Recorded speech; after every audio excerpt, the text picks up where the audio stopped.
الحمد لله نحمده ونستعينه ونستغفره ونؤمن به ونتوكل عليه ونعوذ بالله من شرور أنفسنا ومن سيئات أعمالنا من يهده الله فلا مضل له ومن يضلله فلا هادي له ونشهد أن لا إله إلا الله وحده لا شريك له ونشهد أن سيدنا ومولانا محمدا عبده ورسوله أما بعد فأعوذ بالله من الشيطان الرجيم بسم الله الرحمن الرحيم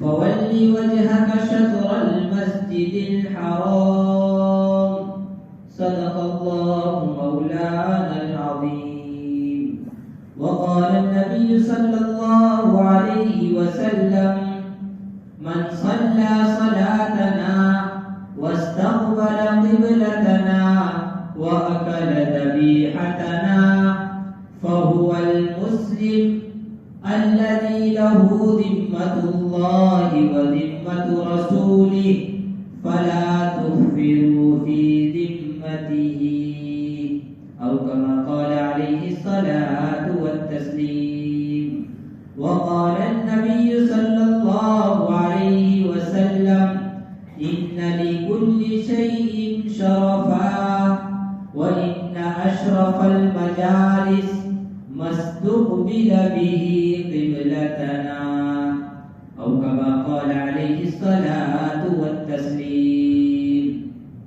صدق الله مولانا العظيم اللهم وفقنا لما تحب وترضى من القول والفعل والنية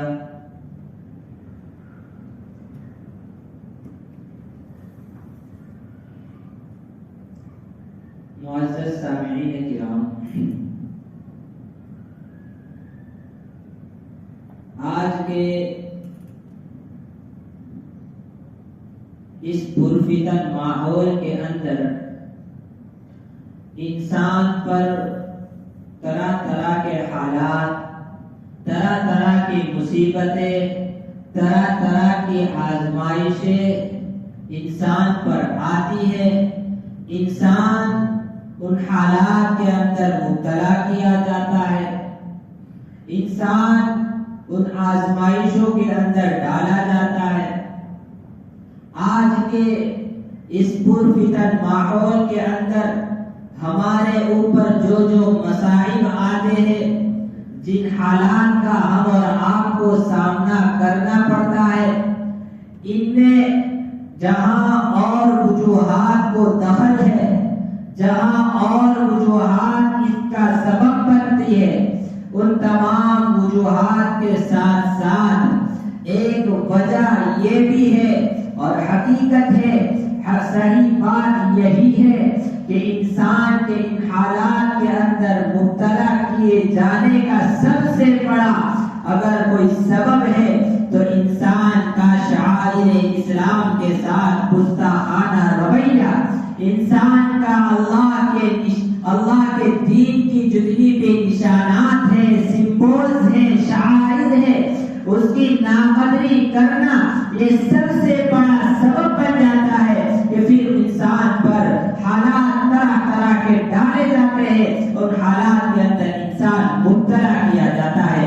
میرے بھائیو، قرآن مجید میں اللہ رب العزت کا ارشاد ہے وَمَن يُعَظِّمْ شَعَائِرَ اللَّهِ فَإِنَّهَا مِن تَقْوَى الْقُلُوبِ، جو اللہ رب العزت کے شعائر اور اسلام کے شعائر، اسلام کی بنیادیں، اسلام کے سمبولز، علامات کی قدر کرتا ہے، تو یہ در حقیقت صحیح معنی میں یہ در حقیقت اعلیٰ درجے کا تقوی ہے۔ اس کے دل کے اندر تقوی تھا، پاکیزگی تھی کہ اس تقوی، اس پاکیزگی کی وجہ سے اور اس تعظیم کی وجہ سے انسان کیا کرتا ہے؟ ان شعائر اسلام کی تعظیم، قدردانی کرتا ہے، اور جو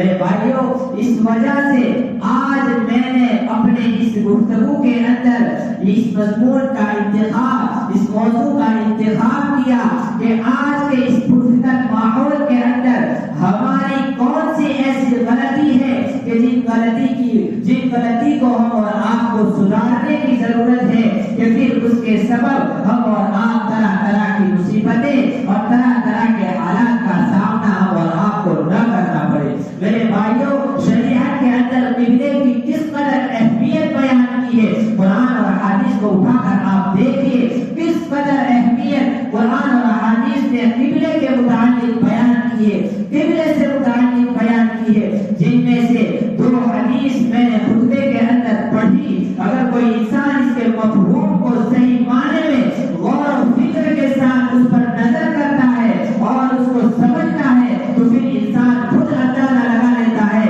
انسان خود یہ سمجھ لیتا ہے کہ شریعت کے اندر قبلے کی کس قدر تاکید فرمائی گئی ہے اور ہم اور آپ کو اس سے متعلق کیا کیا کام انجام دینے چاہیے اور کیا کیا اس سے متعلق ہم اور آپ کو کام کرنے چاہیے اور کس قدر ہمیں اس کی تعظیم کرنا چاہیے۔ ہر انسان خود بخود اس سے اندازہ لگا سکتا ہے۔ میرے بھائیوں، پہلی حدیث میں آپ حضرات کے سامنے پڑھی، حضور پاک صلی اللہ علیہ وسلم کا ارشاد ہے، حضرت انس رضی اللہ تعالی عنہ اس کے راوی ہے، بخاری شریف کے اندر یہ حدیث موجود ہے۔ حضور پاک صلی اللہ علیہ وسلم ارشاد فرماتے ہیں، من صلی صلاتنا واستقبل قبلتنا واكل ذبیحتنا فهو المسلم۔ جو انسان 3 چیزیں کرتا ہو، 3 چیزیں کرتا ہو، سمجھ لو وہ انسان مسلمان ہے، وہ انسان مسلمان ہے۔ اور کون سی 3 چیزیں؟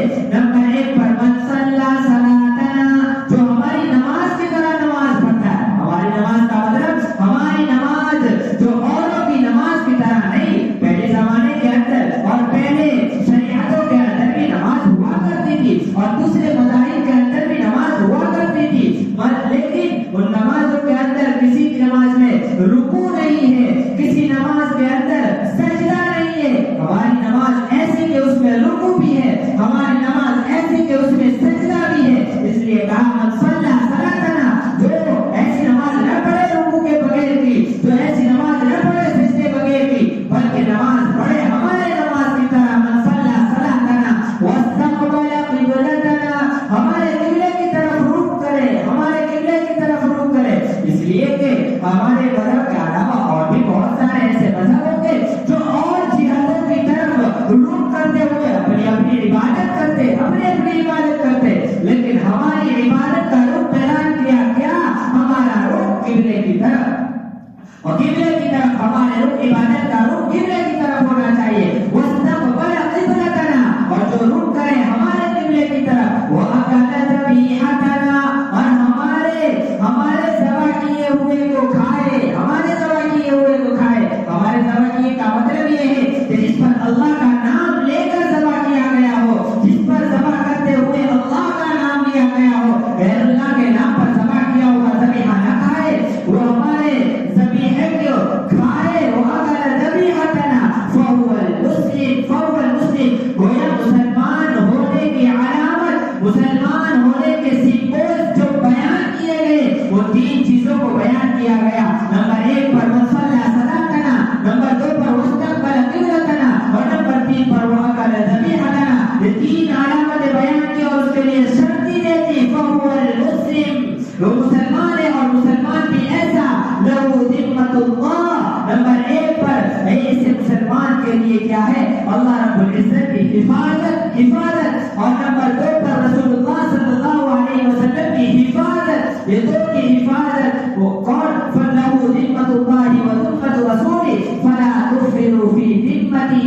حضور پاک صلی اللہ علیہ وسلم نے ارشاد فرمایا، اگر کوئی انسان آپ کو ایسا دکھے کہ اس میں 3 علامتیں پائی جاتی ہے، صلاتنا وصلی صلاتنا واستقبل قبلتنا واكل ذبیحتنا، یہ 3 علامت اس کے اندر پائی جائے تو پھر آپ اس کے ساتھ گستاخانہ معاملہ مت کرو، گستاخانہ معاملہ مت کرو۔ کیوں؟ اس لیے کہ اگر آپ نے ان کے ساتھ گستاخانہ معاملہ کیا تو یہ در حقیقت اللہ اور اس کے رسول نے جو حفاظت کی ذمہ داری دے رکھی ہے، ذمہ دے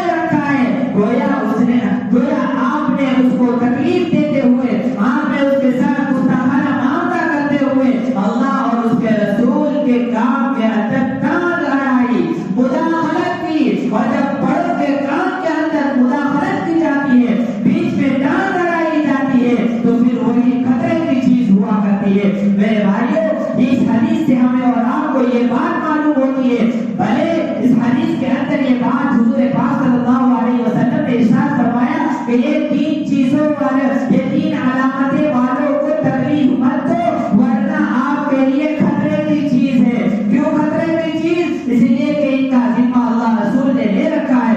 لیکن اس سے ایک بات تو ہم اور آپ کو یہ معلوم ہوئی کہ مسلمان ہونے کی علامت جو بیان کی وہ کن چیزوں کو بیان کیا؟ تین چیزوں کو بیان کیا. ان تین چیزوں کے اندر ایک کیا؟ وَاسْتَقْبَلَ قِبْلَتَنَا، جو رخ کرے کدھر کو؟ رخ کرے ہمارے قبلے کو. اس سے ہم اور آپ کو اس کی اہمیت معلوم ہو سکتی ہے. یہی وجہ ہے کہ جب انسان کے مرنے کا، موت کا وقت قریب آ جاتا ہے تو اس کو حکم دیا جاتا ہے، یعنی اس کے رشتے داروں کو حکم دیا جاتا ہے، متعلقین کو حکم دیا جاتا ہے کہ بھائی اس انسان کا رخ کدھر کو کر لو، اس انسان کا رخ قبلے کی جانب کر لو. اس سے بھی یہ بات ثابت ہوتی ہے. اور نمبر تین پر جب انسان کا انتقال ہو جاتا ہے تو قبر کے اندر جب رکھنے کی باری ہوتی ہے، قبر کے اندر رکھا جاتا ہے، اس کے روح کو حکم دیا جاتا ہے کہ اس کے روح کو جس قدر ممکن ہو قبلے کی طرف کیا جائے، قبلے کی طرف کیا جائے. ان تمام باتوں سے ہم اور آپ کو یہ معلوم ہو سکتا ہے کہ جتنی بڑی بڑی چیزیں ہیں کیا حکم دیا گیا اس کے لیے؟ ان کا رخ کس کے لیے کرو؟ قبلے کی طرف اس کا رخ کیا کرو. اور دوسری حدیث میں آپ کے سامنے بیان کی، حضور پاک صلی اللہ علیہ وسلم نے ارشاد فرمایا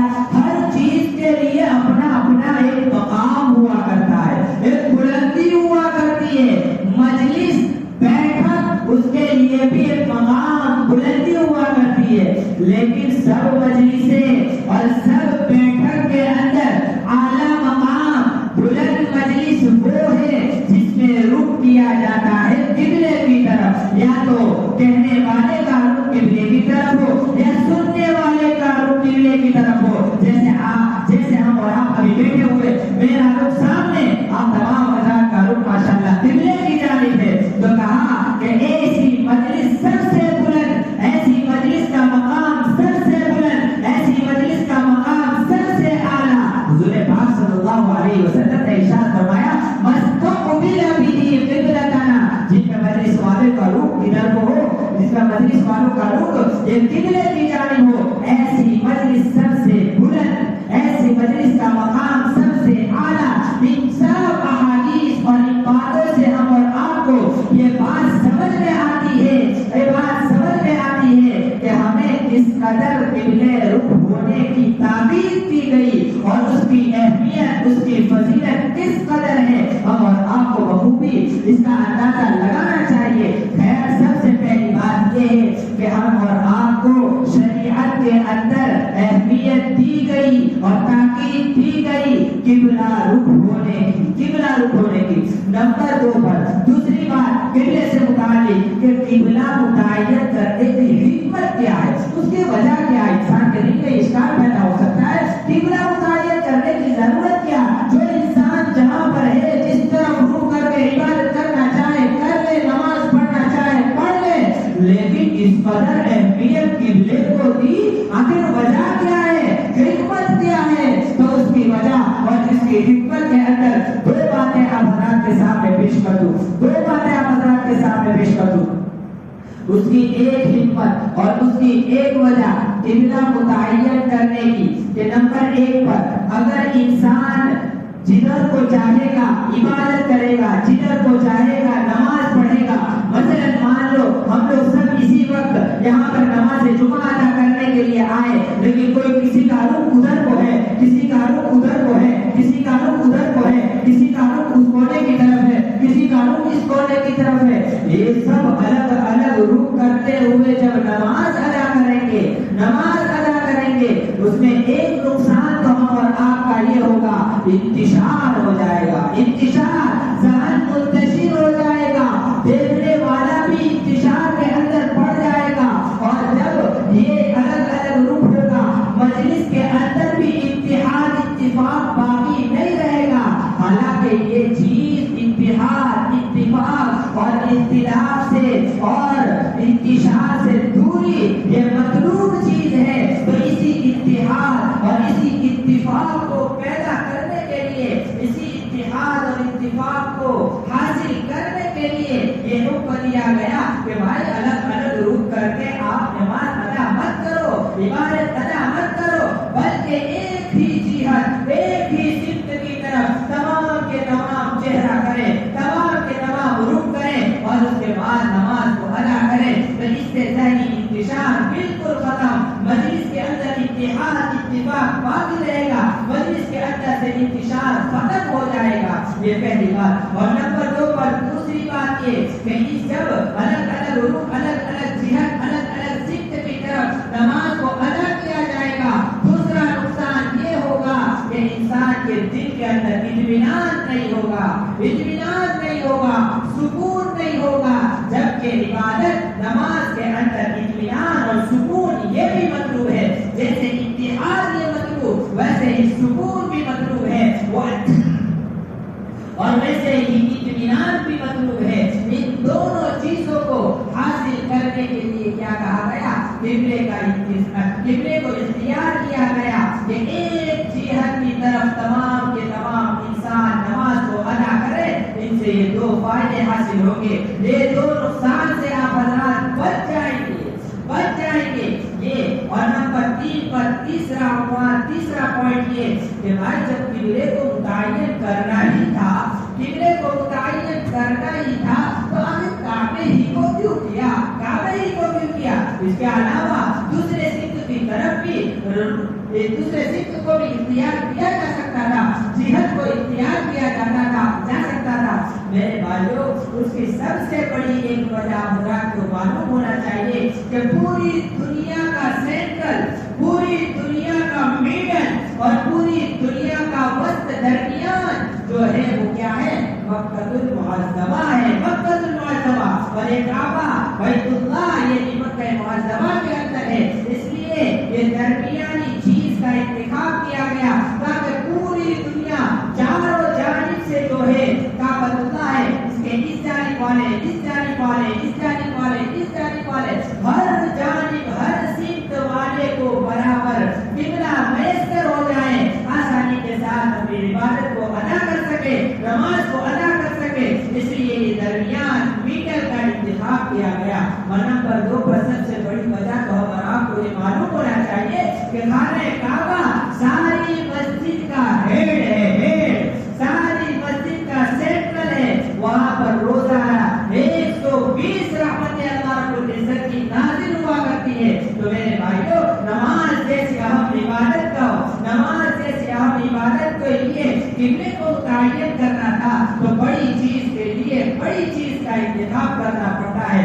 لہٰذا یہ دوسری وجہ کہ خانہ کعبہ کو قبلے کے لیے متعین کیا گیا۔ اور نمبر 4 پر یہ چوتھا عنوان قبلے سے متعلق ہم اور آپ کو یہ معلوم ہونا چاہیے۔ بعض حضرات یہ اشکال کرتے ہیں، کیا اشکال کرتے ہیں کہ بھائی جس طرح دیگر مذاہب کے لوگ اور جس طرح دیگر قوم کے لوگ یہ اپنی عبادت ادا کرتے ہیں، بتوں کے سامنے کھڑے ہوتے ہیں، بتوں کو پوچھتے ہیں، پتھروں کے سامنے اور سجدہ کرتے ہیں وغیرہ، اپنی عبادت جو بھی ہو وہ ادا کرتے ہیں۔ اور ہمیں شریعت نے ان چیزوں سے منع کیا۔ جب شریعت نے ان پتھروں بتوں کی عبادت اور پوجا کرنے سے منع کیا، ارے کعبہ وہ بھی آخر پتھر ہے، وہ بھی آخر پتھر ہے، پتھر سے بنایا ہوا ہے، تو ہم اور آپ کو اس پتھر کی طرف رخ کرنے کا حکم کیوں دیا گیا؟ یہ بھی تو پتھر ہے، اس سے بھی تو منع کرنا چاہیے تھا، اس سے بھی تو منع کرنا چاہیے تھا۔ میرے بھائیوں، یہ چیز ہے صرف وہم کے دائرے میں اور صرف اشتہار کے دائرے میں ہم اور آپ کو یہ بات معلوم ہونی چاہیے، یہ بات ہم اور آپ کو معلوم ہونی چاہیے کہ ہم عبادت کرتے ہیں کس کی؟ اللہ رب العزت کی۔ عبادت تو صرف اللہ کی کرتے ہیں۔ قرآن میں سورہ فاتحہ میں ہر نماز کے اندر ہم یہ اعلان کرتے ہیں، یہ دعویٰ کرتے ہیں کہ ایاک نعبد و ایاک نستعین، ہم آپ ہی کی عبادت کرتے ہیں، ہم آپ ہی سے مدد طلب کرتے ہیں۔ تو عبادت تو صرف اللہ کی کرنی ہے، لیکن اس عبادت کے لیے یکجہتی مطلوب تھی۔ اور یکجہتی کیوں مطلوب تھی؟ تاکہ ذہن کا انتشار ختم ہو جائے، دل کے اندر سکون پیدا ہو جائے، دل کے اندر اطمینان پیدا ہو جائے۔ ان دونوں چیزوں یکجہتی کے لیے قبلہ مطلوب تھا، قبلے کے لیے کعبے کا انتخاب کیا گیا، تو ہم عبادت تو اللہ کی کر رہے لیکن اس عبادت کے اندر سکون کو حاصل کرنے اور انتشار سے بچنے، اتحاد کو حاصل کرنے کے لیے ہم خانہ کعبہ کا انتخاب کرتے ہیں، خانہ کعبہ کا انتخاب کرتے ہیں۔ میرے بھائیوں، اس کی چند تعینات میں حضرات کے سامنے پیش کروں تاکہ آپ کو اندازہ آئے کہ ہم عبادت اللہ کی کر رہے ہیں لیکن رخ ادھر کو کیوں کر رہے ہیں؟ رخ ادھر کو اس لیے کر رہے ہیں تاکہ دل کے اندر سکون، اطمینان، ذہن انتشار سے دور اور اتحاد اور آپ کو حاصل ہو جائے۔ جن میں سے پہلی تائید کے طور پر آپ حضرات کے سامنے یہ بیان کروں، تحویل قبلہ کا مسئلہ سب انسان کو معلوم ہوگا، شاید سب انسان یہ جانتے ہوں گے کہ پہلے جب مکہ معظمہ کا دور تھا نبی کی زندگی کے اندر تو اس وقت کا قبلہ کدھر کو تھا؟ قبلہ مکہ معظمہ کی طرف تھا۔ جب مدینہ منورہ آپ کا آنا ہوا تو اس وقت چند ایام تک، چند دنوں تک کیا کہا گیا کہ آپ بیت المقدس کی طرف، مسجد اقصی کی طرف رخ کرتے ہوئے نماز کو ادا کرو۔ قبلہ بدل گیا، میں اللہ کا حکم قبلہ بدل دو، نبی جی نے بدل دیا۔ پھر چند دنوں کے بعد رخ آیا کہ اب آپ پھر سے رخ کرو کدھر کو؟ پھر آپ رخ کرو بیت اللہ کی جانب اور خانہ کعبہ کی جانب رخ کرو۔ اگر ہم عبادت خانہ کعبہ کی کرتے ہوتے، ہم عبادت خانہ کعبہ کی کرتے ہوتے تو پھر بیت المقدس اور مسجد اقصی کی طرف رخ کیوں کروایا گیا؟ بیت المقدس اور مسجد اقصی کی طرف رخ کیوں کروایا گیا؟ اس سے اور آپ کو معلوم ہوا کہ عبادت تو اللہ کی لیکن عبادت کے لیے یکجہتی مطلوب تھی، جس میں پہلے یکجہتی کے لیے اللہ نے خانہ کعبہ کا حکم دیا، پھر اللہ نے حکم بدل کر مسجد اقصی کا حکم دیا، پھر مسجد اقصی سے بھی دوبارہ بیت اللہ اور خانہ کعبہ کا حکم دیا۔ یہ اس بات کی تائید ہے کہ ہم اللہ کی عبادت کرتے ہیں، خانہ کعبہ کی عبادت نہیں کرتے۔ نمبر 2 پر دوسرا مسئلہ، اب حضرات کو یہ بات معلوم ہونی چاہیے، خانہ کعبہ جو ہے، خانہ کعبہ جو ہے تو خانہ کعبہ کے ارد گرد کے اندر بہت ساری ایسی بلڈنگیں، بہت ساری ایسی عمارتیں ہیں جو خانہ کعبہ سے بھی اوپر ہے، بلکہ اوپر کیا دگنا اوپر ہے، 2 گنا 3 گنا اوپر جو ہے وہ بلڈنگ ہے، جیسے کہ کلوک ٹاور بازو میں ہی ہے مگر کے اندر، تو وہ ان سے بھی اوپر ہے۔ اگر کوئی انسان خانہ کعبہ کے اوپر والے منزلے کے اندر نماز ادا کرے گا تو آپ کسی بھی مفتی کو جا کر پوچھ لیجیے کہ ان کی نماز ادا ہوئی یا نہیں ہوئی۔ اگر ہم خانہ کعبہ کی عبادت کرتے ہوتے تو اوپر منزلے پر پڑھنے والے انسان کی نماز درست نہ ہونی چاہیے، درست نہ ہونی چاہیے۔ حالانکہ ہر انسان، ہر مفتی یہ فتویٰ دے گا نماز اس کی صحیح ہو گئی، نماز اس کی ادا ہو گئی۔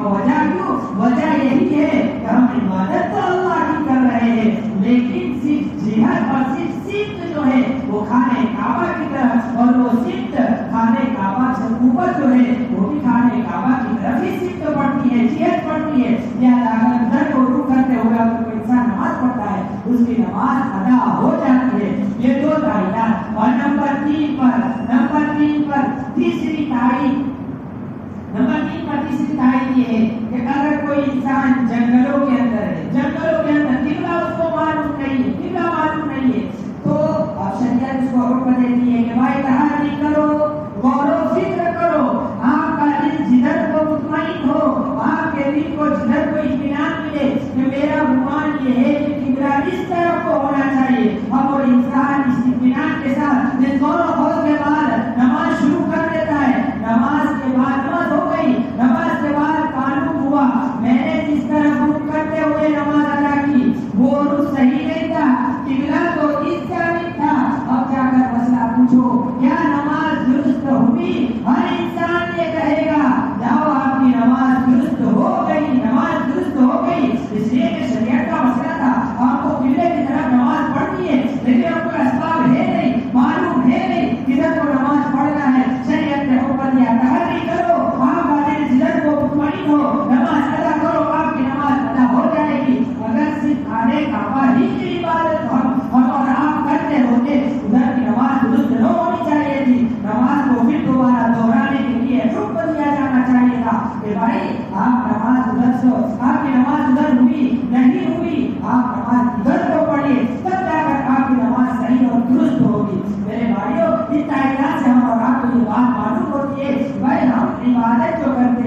وہ خانہ کعبہ کی نہیں، عبادت اللہ کی، لیکن ایک ذہنی دل کو سکون اور ذہن کو انتشار سے دور رکھنے کے لیے ہم قبلے کی طرف صرف رخ کرتے ہیں، ورنہ عبادت تو ہم اور آپ اللہ ہی کی کرتے ہیں۔ یقین اور چوتھا آخری ایک پوائنٹ تھا پانچواں، وہ وقت ہو چکا، اجازت نہیں ہے، لہٰذا میرے یہ چوتھا چند ضروری مسائل تھے قبلے سے اٹھانے کا وضاح کو بیان کرنے تھے، لیکن وقت ہو گیا، اسی پر موقوف کر دوں۔ لیکن ان باتوں اور اہمیت اور ان سے متعلق یہ باتیں بیان کر کے اشکال و جوابات اب حضرات کے سامنے پیش کرتے ہوئے یہ بات سمجھانا چاہتا ہوں، یہ بات آپ کو بتانا چاہتا ہوں، یہ قبلہ یہ علامت ہے اسلام کی، یہ قبلہ یہ شاعر اسلام میں سے ہے، جیسے قرآن مجید شاعر اسلام میں سے ہے، جیسے قبلہ شاعر اسلام میں سے ہے، جیسے مسجد شاعر اسلام میں سے ہے، جیسے اذان شاعر اسلام میں سے ہے، ویسے ہی قبلہ ہم اور آپ کے لیے شاعر اسلام میں سے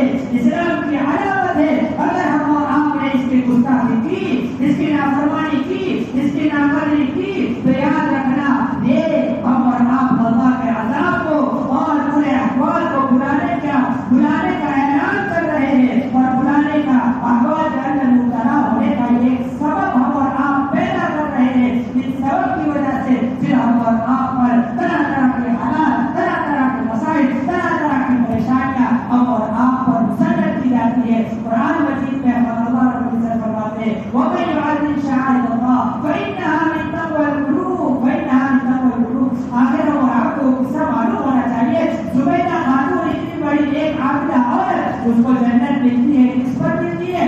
اذان کی قدردانی کرنے کی وجہ سے، اذان کی قدردانی کرنے کی وجہ سے۔ سر پر دوپٹہ نہیں تھا، واقعہ مشہور ہے، اذان ہوتی ہے، سر پر دوپٹہ ڈال دیتی ہے، اللہ کے سامنے پیشی ہوتی ہے، اللہ کے فرماتے ہیں کہ ہم نے بس آپ کی اس ایک ادا کی وجہ سے کہ آپ نے ہمارے شعائر کی تعظیم کی تھی، اس تعظیم کے سبب ہم آپ کے لیے چھٹی کا فیصلہ کرتے ہیں، جنت کا فیصلہ کرتے ہیں، اور آپ کے لیے جنت میں جانا ہم اعلان کرتے ہیں۔ میرے بھائی کس کے سبب؟ شاعر اسلام کی تعظیم کے سبب۔ ہم اور آپ مردوں کو بھی یہ چاہیے، ہماری مستورات خواتین کو بھی یہ چاہیے، جب شاعر اسلام ہو اور ہم اور آپ کو اذان سنائیں گے، جب ہم اور آپ نماز ادا کریں، جب ہم اور آپ قرآن مجید کی تلاوت کریں، تو اس وقت حالات ہم اور آپ کے اچھے ہونے چاہیے، اچھے ہونے چاہیے، غلط سلط حالات ہم اور آپ کے نہ ہونے چاہیے۔ گھروں میں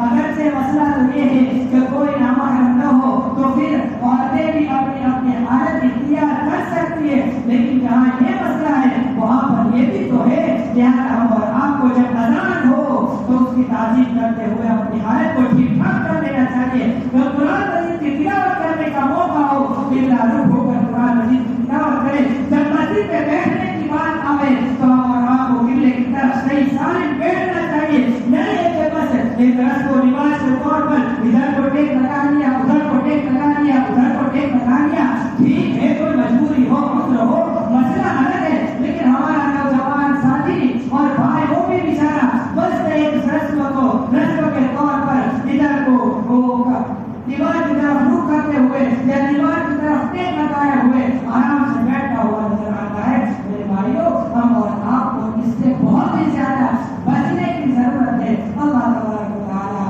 مجھے اور آپ کو کئی سنی باتوں پر عمل کرنے کی توفیق عطا فرمائے۔ وہ آپ